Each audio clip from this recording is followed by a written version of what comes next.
त्यांचं सगळ्यांचं मी स्वागत करतोय। आजच सर्वोच्च न्यायालयाचा निकाल सुद्धा आलेला आहे आणि मला खरंच एका गोष्टीचं समाधान आहे। मी वारंवार असं म्हटलं होतं की सर्वोच्च न्यायालयाचा निकाल हा केवळ शिवसेनेच्या भवितव्याचा नसेल, तर तो आपल्या देशातल्या लोकशाहीच्या बद्दल, लोकशाही जिवंत राहणार की नाही याबद्दलचा असेल। आणि माननीय सर्वोच्च न्यायालयाने आज जो निकाल दिलेला आहे त्याच्यामध्ये एकूणच सत्तेसाठी हपापलेल्या लोकांचं उघडं नागडं राजकारण हे त्याची पूर्णपणाने चिरफाड केलेली आहे। सगळ्यात महत्वाचं म्हणजे राज्यपाल महोदयांची जी भूमिका होती ती संशयास्पद, आता त्या संशयास्पद म्हणायला सुद्धा काही अर्थ राहिलेला नाही, ती सरळ सरळ अयोग्य होती आणि एकूणच राज्यपालांच्या भूमिकेचं सुद्धा वस्त्रहरण झालेलं आहे। मग ते दिल्लीच्या बाबतीत असेल, इथल्या बाबतीत असेल। आणि राज्यपाल ही यंत्रणा ही एक आतापर्यंत आदरयुक्त अशी यंत्रणा होती, पण राज्यपाल यंत्रणेचे धिंडवडे ज्या पद्धतीने शासनकर्ते काढतायत ते बघितल्यानंतर आता याच्या पुढे राज्यपाल यंत्रणा ही अस्तित्वात ठेवावी की नाही हा सुद्धा एक मोठा विचार मला असं वाटतं सर्वोच्च न्यायालयापुढे आपल्याला न्यायला पाहिजे। तूर्त सर्वोच्च न्यायालयाने जो निकाल दिलेला आहे त्याच्यामध्ये राज्यपालांना अधिवेशन बोलवण्याचा अधिकार नव्हता, त्यांनी बोलवण्याची गरज नव्हती वगैरे वगैरे सगळे आता आपण डिटेलमध्ये गेल्यानंतर कळेल। पण अपात्रतेचा निर्णय हा त्यांनी अध्यक्षांवरती जरी सोपवला असला तरी पक्षादेश हा त्यावेळेचा जो पक्ष म्हणजे माझी शिवसेना त्या शिवसेनेचाच राहील। आता अध्यक्ष महोदयांना सुद्धा याच्यामध्ये वेळ न काढता लवकरात लवकर निर्णय घ्यावा याच्यासाठी आम्ही आता मागणी तर करूच, हा एक भाग झाला। लेकिन आज नीतीश जी और तेजस्वी जी आए हैं, मैं आपका स्वागत कर ही रहा हूं और लड़ाई तो आज शुरुआत हो गई है। मैंने जैसे अभी अभी आपको कहा, जब हम अंदर बात कर रहे थे तो एक ज्याला शुभ शकुन असं म्हणतो कि इतने दिनों से हमारी लड़ाई चल रही थी सर्वोच्च न्यायालय में, आज आप भी आ गए और वो निर्णय भी आ गया। इस देश में अब प्रजातंत्र उसकी रक्षा करना हमारा काम है। जैसे सर्वोच्च न्यायालय ने कहा कि अगर मैं रिजाइन नहीं करता, मैं इस्तीफा नहीं देता तो शायद मैं वापस मुख्यमंत्री बन जाता। मैं मेरे लिए नहीं लड़ रहा हूं, मेरी लड़ाई जनता के लिए है, मेरे देश के लिए, मेरे राज्य के लिए है। और भले हम इसके पहले राजनीति में विवाद तो होते रहते हैं, लेकिन एक मत तो हमारा हो गया है कि इस देश को हमें बचाना है, संविधान को बचाना है। और इसलिए आप यहाँ आए हैं, हम मिलकर पूरे, आप तो पूरे देश में घूम रहे हैं, सबके घर जा रहे हैं, हम सब मिलकर ये जो अपने देश को फिर से एक बार गुलाम बनाना चाहते हैं उनको घर भेजेंगे। और मुझे पक्का भरोसा है पूरी जनता हमारा इंतजार कर रही है। राजीनामा देण्याची चूक झाली असं वाटतं का? जी बोलेंगे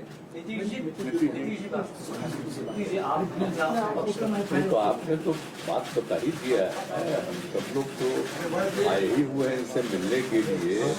बातचीत तो होती रहती थी, लेकिन ये तय था कि एक लोग आएंगे। इन्होंने आज ही का समय दिया और आज जो इनका मामला था जिसके बारे में जानते ही हैं, इनके साथ जो अन्याय हुआ था, अब जिस तरह से जो फैसला आज आ गया तो बहुत अच्छा हुआ है। अब तो इन्होंने खुद ही बता ही दिया है। और किसी भी प्रकार से एक तो आश्चर्य की बात है कि पार्टी के नाम पे कैसे कोई बदल सकता है।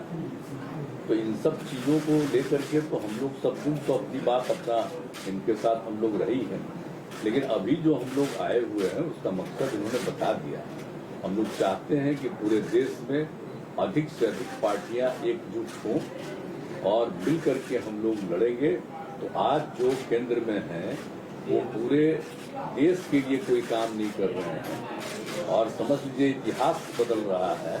इसलिए इन सब चीजों को देखते हुए अपने देश के हित में और आजादी की लड़ाई हुई और किस तरह से देश आजाद हुआ है और कितना ज्यादा काम होता रहा है पहले से, काम तो करते नहीं। अब आप सब लोग मीडिया के साथी, हम आपका नमन करते हैं, आपके हम खिलाफ नहीं कुछ बोल सकते, लेकिन हम जानते हैं ना कि आप लोगों के ऊपर भी किस तरह से किया है कब्जा। कि कोई बात तो थोड़ा बहुत आप कह दीजिएगा, लेकिन ज्यादातर वो लोग अपनी तरफ से विचार करवा रहे हैं। काम क्या कर रहे हैं देश में बताइए। कहीं कोई काम हो रहा? और अलग अलग राज्यों में दूसरे पार्टी के लोगों ने जो काम किया है उसके बारे में तो उतना चर्चा भी नहीं होता है। तो इसीलिए देश के हित में जरूरी है कि भाई देश आगे बढ़े और आपस में किसी तरह का विवाद नहीं होना चाहिए। कोशिश क्या हो रही है, समाज में एक तरह का विवाद पैदा हो, और ये नहीं होना चाहिए। सब में एकता, हिंदू मुस्लिम कोई भी जाति के हों, सब में कोई विवाद नहीं होना चाहिए, एकता रहनी चाहिए। तो हम लोग तो यही चाहते हैं कि ज्यादा से ज्यादा पार्टियां एक साथ मिल करके काम करेंगी। और इस बीच में बहुत लोगों से बातचीत हो गई है, आज तो इनसे ऐसे हमारी बात हम लोगों की होती रहती आई है, आज भी बात करेंगे। अब इसके बाद ये तय होगा कि कब मीटिंग सब लोगों की होनी। तो अभी तो एक राउंड आप जानते ही हैं, पिछले महीने भी हम लोगों ने बातचीत किया, और जिस तरह से बातचीत हुई है अनेक पार्टियों से, बहुत लोगों से बहुत अच्छी बातचीत हो गई है। अब उसके बाद आगे जो करना होगा वो हम लोग करेंगे। सर लेकिन अभी तो आए हैं, बस यही मकसद है इनका और हम लोगों का विचार तो एक ही है ना, भाई देश के हित में काम करेंगे। कोई तरह से जो हमारा पुराना इतिहास है देश का उसको बिल्कुल कायम रखेंगे। तो ये सब चीजों के लिए करेगा। ये लोग तो अपना कर रहे हैं ना, ये लोग आजादी की लड़ाई से क्या मतलब था, इनको कोई मतलब नहीं। अब वो सोच लीजिए कितना कोई काम हो रहा है, अपने अपने ढंग से नई नई चीजों का नामकरण कुछ भी होते रहता है। तो विचित्र बात है। तो इसीलिए जरूरत इस बात की है कि एकदम पूरे देश को एकजुट करना है और आगे बढ़ाना है। तो अगर सभी लोग एकजुट होकर के करेंगे और उनका जब मुकाबला होगा अगले साल के चुनाव में, लोकसभा के चुनाव में, तो खूब अच्छी तरह से सफलता इधर मिलेगी और फिर देश सही दिशा में आगे बढ़ जाएगा। सर सवाल है उसके दो पक्ष हैं। पहला पक्ष ये है, आपने कहा लड़ाई में अपने लिए नहीं लड़ रहा हूँ, मैं जनता के लिए लड़ रहा हूँ। मेरा सवाल यहाँ से इसके दो पक्ष ये है कि पहला तो ये कि क्या अगर आप उस वक्त इस्तीफा नहीं देते तो आज आपकी लड़ाई और ज्यादा मजबूत होकर उभर के सामने आती। पहला मैं मानता हूँ, देखो इसके जिस नजरिया से आप देखते हो, ठीक है, कानूनी तौर पर मैंने इस्तीफा दिया, शायद गलत हो सकता है, लेकिन नैतिकता अगर देखे तो जिन लोगों को मेरे पिताजी ने, मेरे पार्टी ने सब कुछ दिया, वो लोग उठकर मेरे ऊपर उंगलियां उठाए, तो उनके लिए मैं मेरा विश्वास या अविश्वास क्यों जताने की कोशिश करूं? तो ऐसे लोगों को अधिकार ही नहीं है मुझे सवाल पूछने का। जिन लोगों ने मेरे पार्टी से सब कुछ लिया और गद्दारी की, तो गद्दार लोग मेरे ऊपर अविश्वास लाए और उसका मैं सामना करूं, कैसे हो सकता है? ये तो गद्दार लोग हैं। आज तो कोर्ट ने कहा, और मतलब कोर्ट ने गद्दार नहीं कहा, लेकिन ये सारी बातें हैं। आज तो मतलब महाराष्ट्र में अब सरकार ही नहीं है। नैतिकता तो अभी जैसे मैंने नैतिकता का पालन किया, तो अगर इस मुख्यमंत्री में जरा भी कोई नैतिकता होगी तो मुख्यमंत्री उप मुख्यमंत्री ने इस्तीफा देना चाहिए, जैसे मैंने दिया। महाविकास आघाडीमध्ये सुद्धा जे सर्व प्रमुख नेते होते त्यांनी तुम्हाला म्हटलं होतं की राजीनामा देऊ नका, आपण फ्लोअर टेस्टला सामोरं जाऊ. तुम्ही भावनिक राजकारणाला महत्व दिलं नाही, मी राजकारणापेक्षा असेल तो कदाचित आमच्या घराण्याचा गुण किंवा दोष असेल, पण मी जे आता म्हटलं की ज्या घरानी, ज्या पक्षांनी ज्यानं सगळं काही दिलं, सगळं काही घेऊन सुद्धा जे माझ्या पाठीत वार करायला निघाले, त्यांनी माझ्यावरती अविश्वास आणावा हे मला काही पटलेलं नाही. म्हणजे एक तर स्वतः गद्दार, त्यांनी विश्वासघात त्यांनी केला. विश्वासघात करणाऱ्यांकडून मला जर विश्वासदर्शक ठराव, अविश्वासदर्शक ठरावाबद्दल विचारलं जात असेल तर ते अयोग्य आहे. सर दो युवा यहाँ पर हैं, आदित्य हैं और तेजस्वी हैं, जिस लड़ाई की आप बात कर रहे हैं, जो मिलकर सामने आए हैं, इनमें इन दोनों का कितना अहम रोल और किस तरह से देखेंगे आप? अभी क्या रोल, अभी क्या वो सिनेमा या नाटक थोड़ी है कि रोल कैसे रहेगा, ये देखो ऐसा रोल रहेगा. ये रोल तो नीतीश जी, जब ये विपक्ष लोग यूनिटी के बाद आप इकट्ठा ला रहे हैं, विपक्ष का चेहरा कौन बनेगा? आपकी कुछ कोशिश? ठीक है, चलो अभी तो हम इकट्ठा आ रहे हैं. सबको एकजुट करना चाहते हैं, लेकिन अपना कुछ नहीं करना चाहते हैं, ये जान लीजिए. हम तो सिर्फ चाहते हैं कि सब एकजुट हो, मिल करके सब लोग लड़े और हम लोग मिल करके पूरा का पूरा सिद्धांत बना के चले और देश को आगे बढ़ाएं। लेकिन कौन सा चेहरा कौन रहेगा? चेहरा कौन रहेगा? नीतीश जी बिहार में वो नहीं बनना है, और जो भी बनेंगे तो सब मिलके सबको आगे बढ़ाएंगे। नीतीश जी बिहार में मीटिंग का डेट तय हुआ है। मीटिंग का डेट तय हुआ है बिहार में। बिहार में मीटिंग का डेट बिहार में बताएंगे। उद्धव जी उद्धव जी उद्धव जी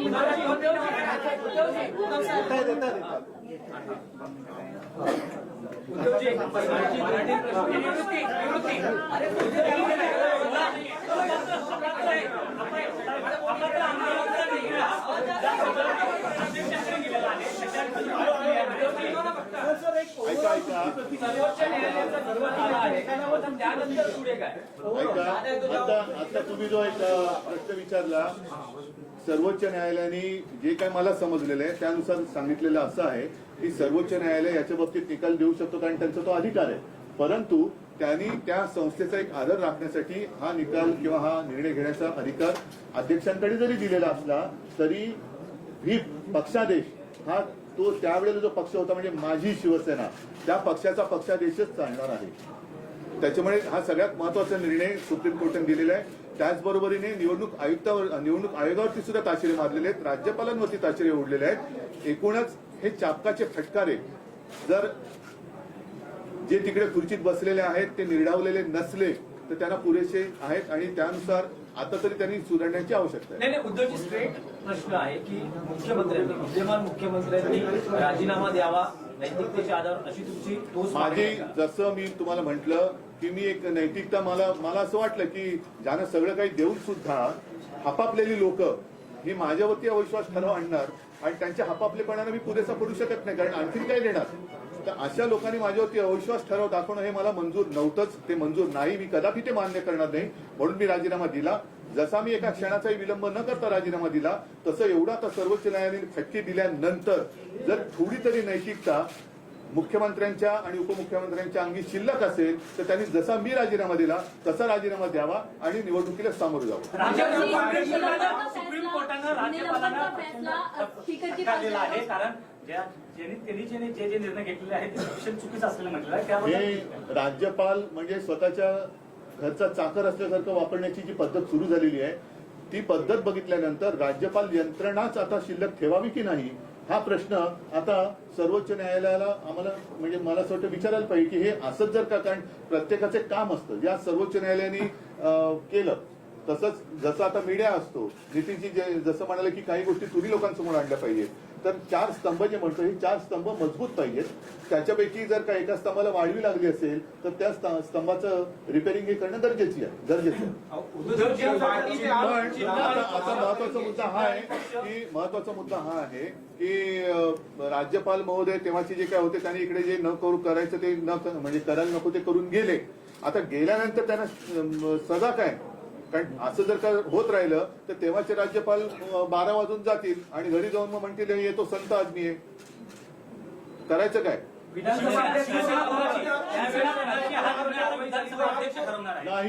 नाही अजिबात नाही. अपात्रतेचा निर्णय हा त्यांना ठरवायचा आहे, पण जे मी समजलं त्याच्याप्रमाणे त्यांनी फुटीरांचा व्हीप नामंजूर केलेला आहे सर्वोच्च न्यायालयाने, त्याच्यामुळे माझ्या शिवसेनेचाच व्हीप लागू होणार. यांच्यावरही कारवाई झाली पाहिजे असं तुमचं म्हणणं आहे का? बिलकुल आहे, कारण नाहीतर ही प्रथा आणि हा पायंडा पडेल की त्यावेळेला राज्यपाल म्हणजे नाही तर राज्यपाल काय, राज्यपाल ही संस्था म्हटल्यानंतर ती काय कॉम्प्युटर नाहीये. त्या व्यक्तीच्या जर का त्याच्या मर्जीप्रमाणे ती यंत्रणा चालायला लागली तर त्या व्यक्तीला किंवा काय जाब हा विचारला गेला पाहिजे, नाहीतर तो पायंडा पुढे पडेल. प्रत्येक राज्यपाल हेच म्हणतील की आम्हाला काय आमच्या काळात त्यांचे 12 वाजून जायचंय, निकाल येईलपर्यंत आम्ही आमच्या घरी पोहोचलेलो असू. निवडणूक आयोगानं तुमचं पक्षाने चिन्ह काढलं पण आज कोर्टाने असं म्हटलेलं आहे निकाल देताना की शिवसेना त्यावर कोणी दावा करू शकणार नाही, म्हणजे शिवसेना तुमच्याकडे राहील असं एक नक्कीच आहे. आणि तर मग आता चिन्ह आणि पक्षाबाबतीत आमचं आर्ग्युमेंट हेच आहे की निवडणूक आयोगाचं काम हे निवडणूक आयोगाने त्यांच्या चौकटीत केलं पाहिजे. निवडणूक आयोग म्हणजे ब्रह्मदेव नाहीये, राज्यपाल म्हणजे ब्रह्मदेव तर अजिबातच नाहीये. त्यांना आता राज्यपाल मानायची की नाही, ती संस्थाच ठेवायची की नाही, हाच आता एक विचार, त्याची चर्चा झाली पाहिजे. पण निवडणूक आयोग हे निवडणुकीपुरतं मर्यादित असतं. मतांच्या टक्केवारीवरती एखाद्या पक्षाला मान्यता देणं, नोंदणी देणं आणि त्याला निवडणूक चिन्ह देणं हे त्यांचं काम असतं. नाव देणं, नाव काढणं हे त्यांचं काम नाही. आम्ही ते मानणार नाही. कारण निवडणूक शिवसेना हे नाव देताना निवडणूक आयोगाची परवानगी घेऊन बाळासाहेबांनी शिवसेनेची स्थापना केलेली नव्हती. त्याच्यामुळे कदापि शिवसेना हे नाव दुसऱ्याला आम्ही घेऊ देणार नाही. तो निवडणूक आयोगाचा घटनाबाह्य अधिकार आहे. कारण नाव, धनुष्यबाण आणि हे त्या मतांच्या टक्केवारीवरती ठरवण्याचा अधिकार कदाचित किंवा निवडणूक आयोगाला आहे. जसं आता काही पक्षांची राष्ट्रीय पक्ष म्हणून मान्यता काढली, ते तुम्ही मतांच्या टक्केवारीवरती नोंदणी करू शकाल, पण नाव नाही काढू शकत. नाही, असं आहे की उद्या मी निवडणूक आयुक्तांचंच नाव बदलून वेगळं काय केलं तर काय होईल? तर त्याच्यामुळे ते माझं शिवसेना नाव नाही काढू शकत नाही आणि आम्ही काढू देणार नाही. आम्ही शिवसेना म्हणूनच राहणार.